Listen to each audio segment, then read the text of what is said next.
Hello there, many thanks for joining us in our Friday Business News Report. It's now time to bring you the feature on the show today as we focus on the state of the Nigerian economy. Well, the economy continues to show signs of gradual improvement despite growing macroeconomic challenges. And the IMF has once again raised the red flag over the country's economic stance, indicating that the nation faces significant risks from the COVID-19 pandemic trajectory, with oil price uncertainty and myriads of security challenges. According to the Global Lender's latest Article 4 consultation report, the Nigerian economy, though recovering from a historic downturn due to government policy support, rising oil prices and international financial assistance, the country would need much more reforms, especially within the field of fiscal, exchange rate, trade, as well as governance areas, so as to maintain a long-term, inclusive, as well as sustainable growth. The IMF, however, commended the federal government's proactive management of the COVID-19 pandemic and its economic impact, but highlights the urgency of fiscal consolidation to create a policy space and reduce debt sustainability risks. Well, joining me now virtually to discuss this and much more, I have policy analyst and public finance analyst as well, Olusegun Elemo. Thank you very much for joining us on the Breakfast Show this morning. Thank you for having me.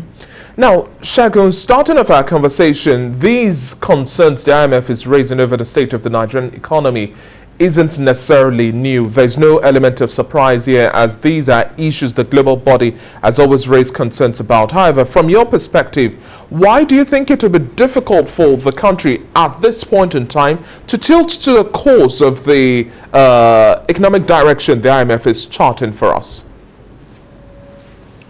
Well, I think it's better imagined.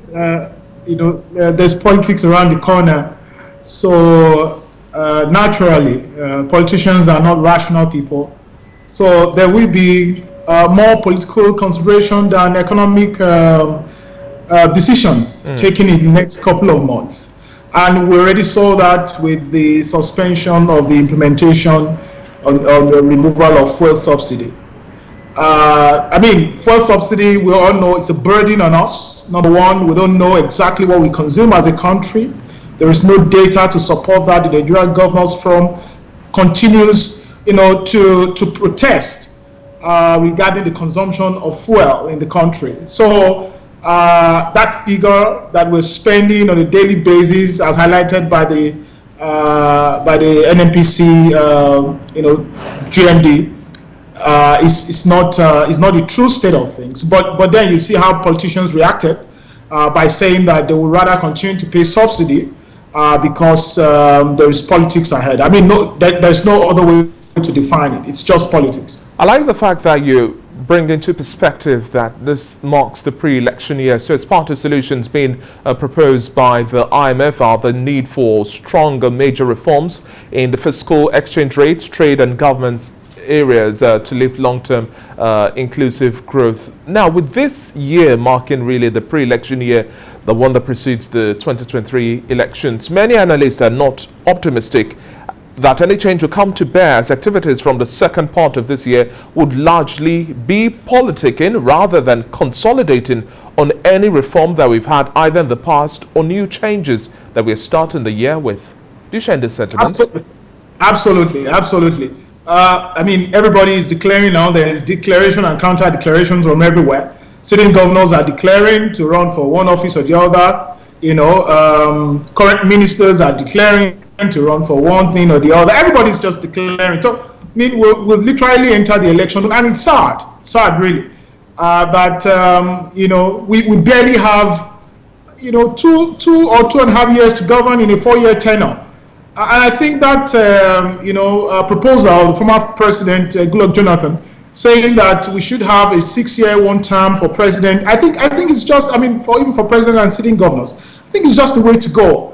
Because this idea of spending 2.5 years and spending the remaining 1.5 politicking around and not addressing key governance issues continues to erode some of the economic gains that whatever it is we've achieved in the last.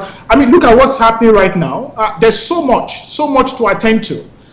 Yes, the current president is not running again. He'll probably be facing governance issues through to the end, but then he has campaigned for his party and he has to look after the convention that is ahead of him.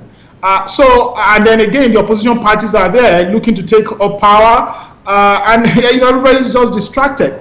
But like IMF said, there's so much on our hands to address, and if we don't deal with some of these monsters, for instance, the exchange rate issue, the fuel subsidy crisis, the revenue problem that we have, I think we're still just going to go around the same cycle, and even when we transition to another government, we still have the same problems to deal with. Olusegun, if I'm in button here now, talking about going around the same cycle, as you've also acknowledged, well, this is the last active year for the Buhari administration. However, it succumbed to the pressure and also postponed the removal of petrol subsidy by another 18 months, even after the finance minister Zainab Ahmed announced earlier at the start of the year that the federal government plans to eliminate petrol subsidy by half year. Now, the IMF is insisting once again that Nigeria must put a stop to this subsidy regime. How much of an economic toll do you think this move would have on the country as we are extending it further another 18 months and then looking at our revenue generation strategy, as well as the budget deficit this would also lead into? Great toll, really. I mean, there are two sides to it. Even if you had removed this first subsidy, it would have been the same disaster on the people. See, the truth is, you cannot continue to, you need to expand the economy. You need to get things working. And you see, it is sad. It is sad. And I want this generation of leaders, particularly those who have run the country, since 1960 till now. I mean, there's literally nothing, absolutely nothing to show. On the ground today, there is no refinery, there is no power, there is no development. So look at, for instance, we're facing fuel crisis everywhere. If that adulterated fuel was even refined locally, we would say that, yeah, this is our own problem. But imagine that we had to import adulterated fuel into the country, and that thing scaled all the, checks that should have been done, and then you put it into the market, and then, Nigerians are burdened again. Yes, if you remove the fuel subsidy, yes, you'll be able to get more revenue, but what will be the counter effect on the people? Will they take it lightly with you? Do they have disposable income to be able to buy the new price at the new price when there is no electricity, when they continue to use fuel to power their own businesses? I mean, it's just unrealistic. So yes, IMF stand is very, very, it's the best for us to go, but in looking at it in actual reality, the politicians will, of course, play to the gallery, and they've done that in this regard. Whether we have the money to continue to pay the subsidy is another thing entirely, and you see what the NNPC is saying. So there's so much problems everywhere, and I don't know how the politicians are going to get out of this mess, but certainly we need to be vigilant going into 2023, honestly.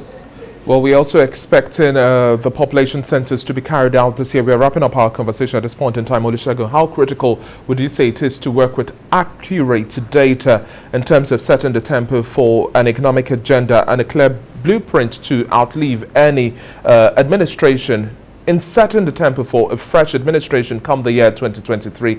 How critical would you say this move in getting accurate data is, taking into cognizance the fact that Nigerians need to enjoy the dividend of democracy? They need better welfare solutions to the current issues they're facing. Things have to get better. How much of the big data do you think we have to work with? In fact, you see, accurate data there is not cannot be overemphasized in the development of the country. So not just the people that needs to be counted now. We need to know the number of vehicles in the country. We need to know the number of filling stations dispensing fuel across the country. We need to know how much fuel they're dispensing every day to Nigerians. We need to just be evidence-based. We need our policies to be data-driven. When you look at what's happening in the National Assembly right now, people just stand up to speak, making suggestions, insinuations. There's no evidence. There is no data. So, if there was data, for instance, now, we will be talking about how much consumption actually, and then how much subsidy we are paying, So, not just the people that needs to be counted. I think a whole lot of things needs to be counted in this country, so we can have, data-driven policies.